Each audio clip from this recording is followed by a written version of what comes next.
PhD in Christian counseling, you can do all of your courses online, and you don't have to have any initial qualifications.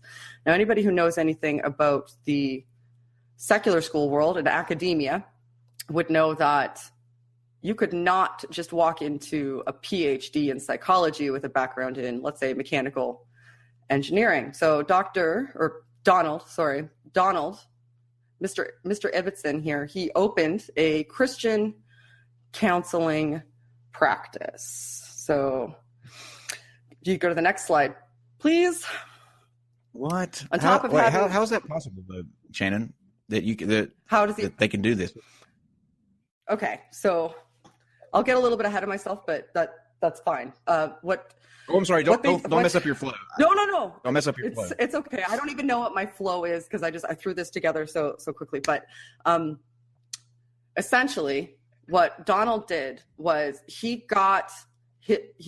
went from, fundamentally, as from a psychological counseling perspective is concerned, he might as well have gone from no education because he had no background in it. He went directly from that into the PhD program that you can see here. These are the programs that they offer online. You can take this all online, by the way. You can become a counselor without actually having to interact face-to-face with people.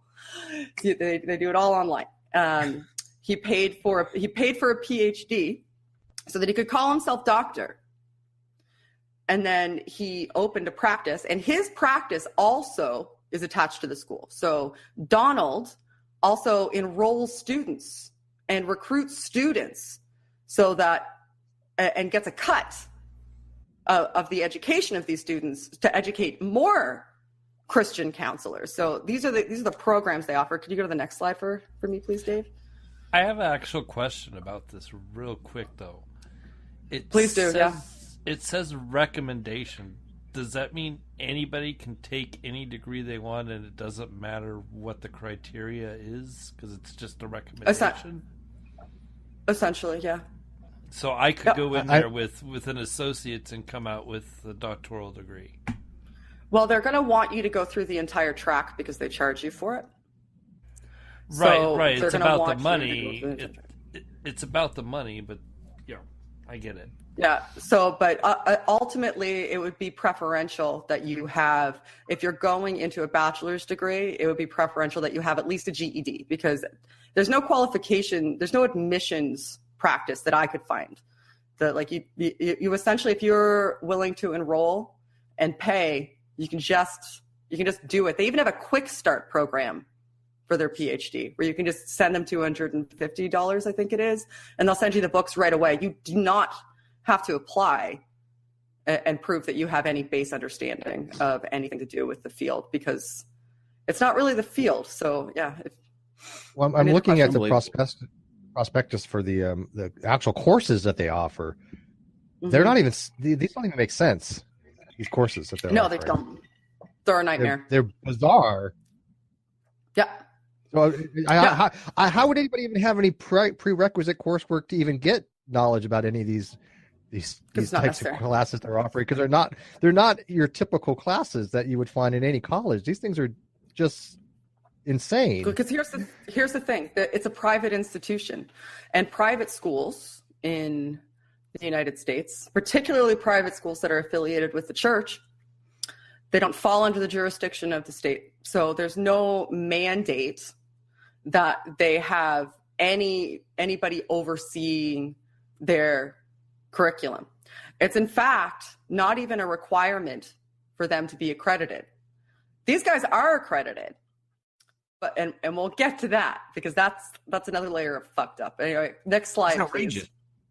That's outrageous. And it gets worse. So here is their website showing you that you can have a degree, a prerequisite degree. It's not a requirement. It's a recommendation in any discipline, and enroll in the next stage. So, if I have a master's degree in engineering, I can roll right into a PhD in Christian counseling. So next slide, please.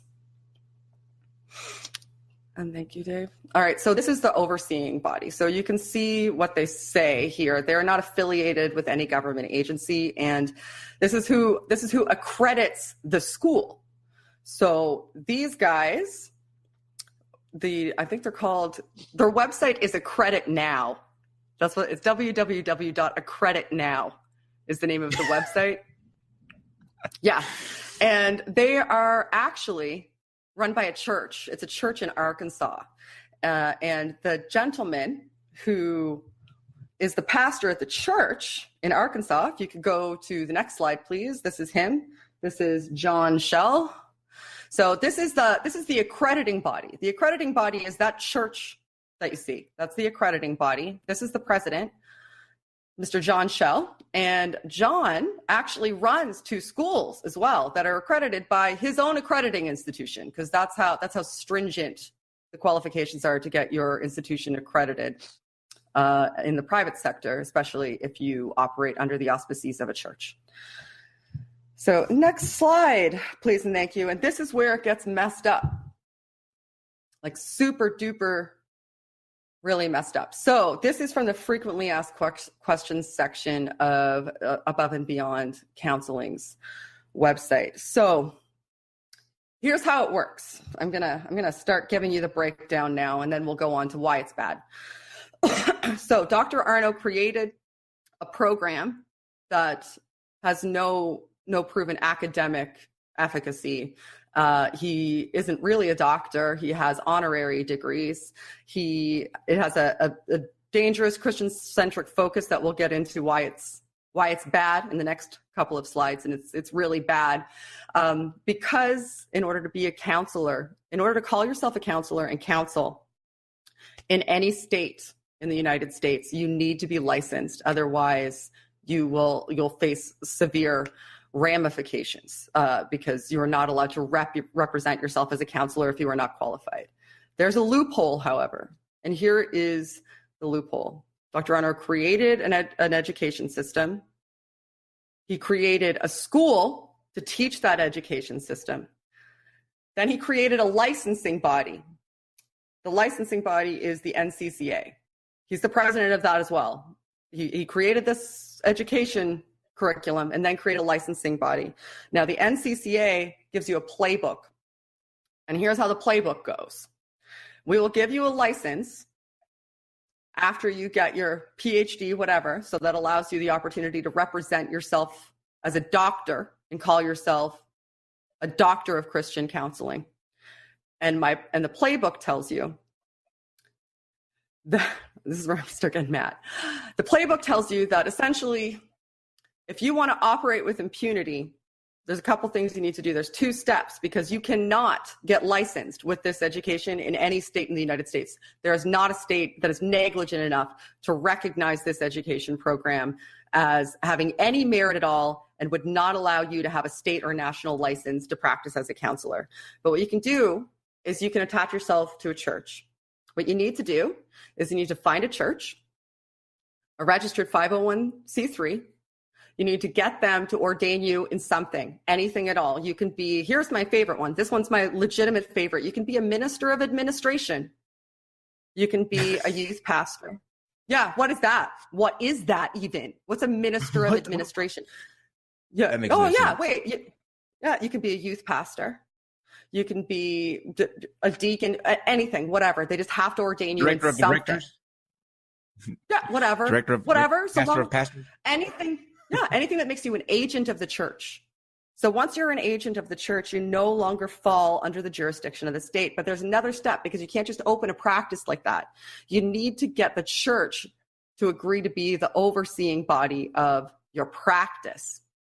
Now, not every church is that reprehensible in their ethical standards that they would allow this, what you're about to see, because I'm going to get into what they teach and what they talk about. No, not every church is going to have such reprehensible ethics as to say, I'll sponsor this. So there's another loophole that you can fall into, and that loophole is to open your own ministry, register it as a 501c3, segregate it from the counseling practice. I wish it was funny. Segregate it from the counseling practice, and which is what Above and Beyond did, which is what Donald, our friend Donald, did. What he did was he opened Above and Beyond Ministries, and he staffed it with a couple people, and then opened Above and Beyond Counseling. That allows you to say, I am Dr. whatever, I am a licensed, because you can say you're licensed because the NSCC gives you a license. You can say, I am a licensed Christian counselor. I would like to help you with your mental health therapy. I have a PhD from an accredited institution, because technically it is. And you can start charging people. And you can start charging people. And you can it's just kind of, start charging. It's just kind of like a terminology thing where something similar like a sanitation engineer isn't a real engineer. But, right? Correct. I mean, yes. so it's kind of similar to that, right? That's how I'm reading it. Because, yes, they call them a civil, like a sanitation engineer. You're a garbage man, but you're not an actual engineer, as what we would expect to say. You're not going to go out building bridges and launching rockets, right? It's just not going to happen. This is just word games to me. They're using loopholes to make it sound like they have a far more authority and skills than they have. And they're relying on word games things. That's a little unusual. Well, they're relying on ambiguity in the language. Exactly.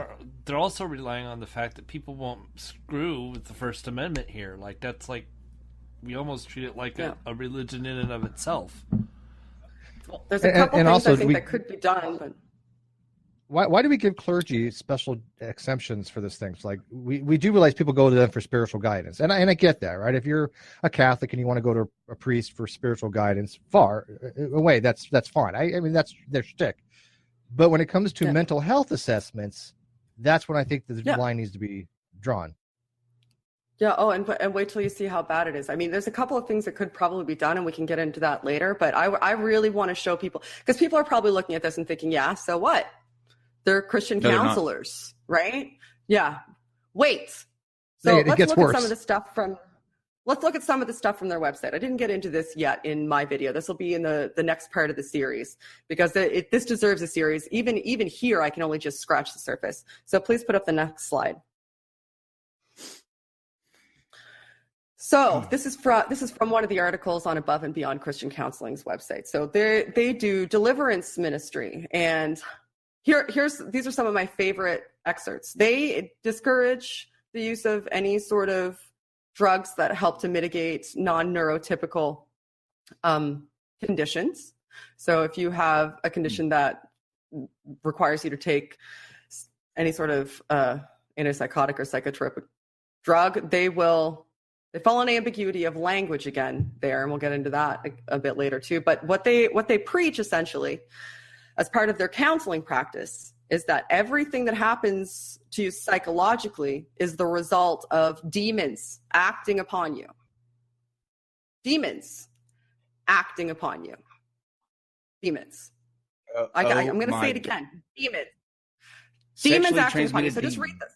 Yes, read what's on the screen right now. So sexual sin and the torment it brings because of I'm finding it hard to read. I'll try to read it off my phone. So sexual sin and the torment it brings because of the bonding works like a sexually transmitted disease. Just as STDs can be transmitted back and forth, so can demons.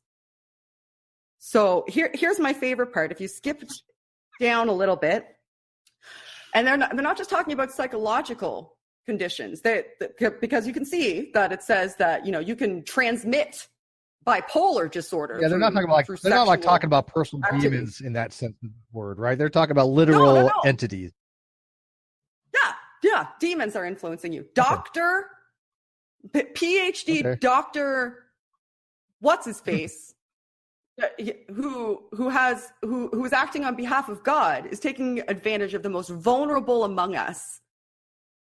This does not happen in America. This does not happen in America. Oh, it does. This cannot happen in America. Oh, all over it. There are hundreds of them. Hundreds and hundreds. If you go on the NCCA website, they've got lists and lists. You can find several in every state. Every state doing this. I think America is one of the few places this can actually happen. So, yes. And it's because of ambiguity in the language of counselors and the PhD. I'm just wondering how bad you got to fuck up in heaven to become like the demon of herpes or something. Oh, it's bad. That's the Jezebel spirit, based on my understanding thus far. The Jezebel spirit is the one that does that, and they have to cast the demon out of you. First, you have to cut your ungodly soul ties, though, which means cutting people out of your life.